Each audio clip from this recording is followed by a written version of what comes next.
ลมหนาวพัดมาอีกแล้วน้องแก้วคงหลงคอยพี่เคยสัญญาให้ไว้จะกลับไปหาคนดีเพราะน้องพี่คงจะกลัว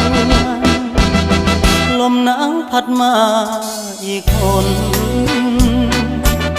หนาวกระมนหัวใจปวดยามหนาวมา